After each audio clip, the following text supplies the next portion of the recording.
Pastor Pragadala Praveen మరణం ఎంతో అనుమానాస్పదమైన మరణమని, దీనిపై మాకు ఎన్నో అనుమానాలు ఉన్నాయంటూ లక్షటిపేటలో విలేకరుల సమావేశం నిర్వహించిన పాస్టర్లు. ఈ సందర్భంగా వారు మాట్లాడుతూ, క్రైస్తవ పోరాట యోధుడైన ప్రవీణ్ ప్రగడాల విజయవాడ రాజమండ్రి మధ్యలో యాక్సిడెంట్ వల్ల మరణించినట్లు అంటున్నారు. కానీ ఆయన మరణం పట్ల అనేక అనుమానాలు ఉన్నాయి. కాబట్టి ప్రగడాల మరణం హత్యగానే మేము భావిస్తాం. ఈ కేసును సీబీఐకి అప్పగించి ప్రత్యేక దర్యాప్తు చేయించాలని ప్రభుత్వాన్ని విజ్ఞప్తి చేస్తున్నాం. ఏపీ, తెలంగాణ రాష్ట్రాల్లో క్రైస్తవులపై జరుగుతున్న దాడులను ఖండిస్తున్నాం అని అన్నారు. ఈ కార్యక్రమంలో దండపల్లి మండల పాస్టర్ అసోసియేషన్ లక్షటిపేట, దండపల్లి మండల pastor UPF Luxettipet president, vice president Swamidasu, pastor Esanna, pastor Timothy, pastor Salman, pastor Shalem Raju, pastor Kamalakar, pastor Sridhar, pastor Samuel, Dandepalli మండల pastor president AK Raju, secretary Israel, pastor Praveen, Francis, pastor Varaprasad, pastor Nathaniel, pastor Dayakar, pastor Chandramohan, pastor Sushant, Shalem తదితరులు ప్రెస్ మీట్లో పాల్గొన్నారు. క్రైస్తవుల ఐక్యత, క్రైస్తవుల ఐక్యత, క్రైస్తవం మీద జరుగుతున్న దాడులు, క్రైస్తవం మీద జరుగుతున్న దాడులను, క్రైస్తవుల మీద జరుగుతున్న దాడులను. పాస్టర్ ప్రవీణ్ పగడాల ఆయన మరణము 24వ తారీఖు రాత్రికాల సమయంలో జరిగింది. ఆయన మరణమును చూసినప్పుడు ఎంతో అనుమానాస్పదంగా ఉంది. ఆయనను గతంలో అనేకులు ఆయన చంపుతామని బెదిరించారు, మెసేజ్లు పెట్టారు. అది ఈరోజు ఆయన మరణాన్ని చూసినప్పుడు, ఆయన డెడ్ బాడీని చూసినప్పుడు అది ఎంతో అనుమానాస్పదంగా ఉంది.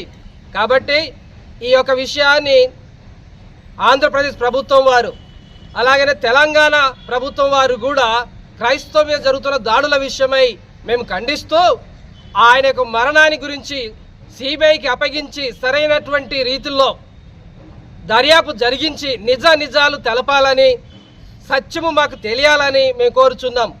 ఒకవేళ ఇది సత్యం తెలియడం కొరకే మేము ఈ సమయంలో కూడుకొని ఈ విషయాన్ని తెలియజేస్తూ ఉన్నాం.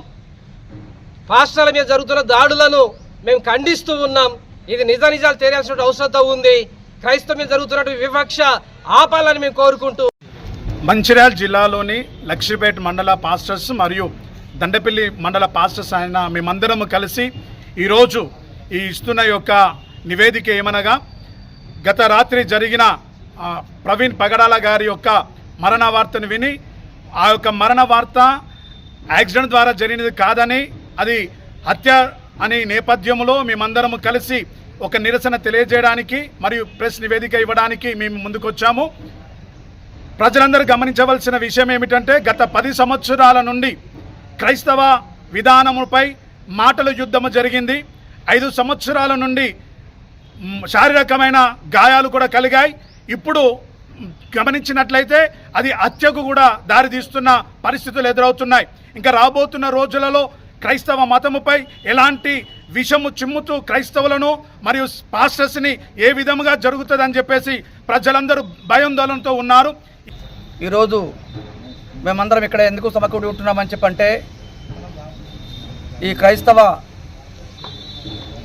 విశ్వాసానికి ఎంతో మంచి ప్రధాన పాత్ర పోషిస్తూ అనేకులకు సత్య విషయాలు తెలియపరుస్తున్నటువంటి మా దైవజనులు ప్రవీణ్ ప్రగడాల గారు గత రాత్రి మరణించారని తెలిసి ఆ వార్త వినడమే కాకుండా యూట్యూబ్ ద్వారా అయితేనేమి, వాట్సాప్ ద్వారా అయితేనేమి మేము ఆయన యాక్సిడెంట్ యొక్క పరిస్థితిని చూసినప్పుడు చాలా దిగ్భ్రాంతి చెంది ఉంటున్నాం.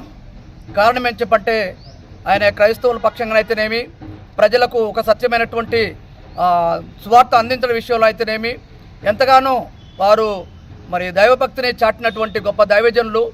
అలాంటి వారు ఈరోజు మా మధ్యలో లేకుండా వారు వెళ్ళిపోవడం అనేటువంటిది మాకు చాలా దుఃఖకరంగా ఉంది.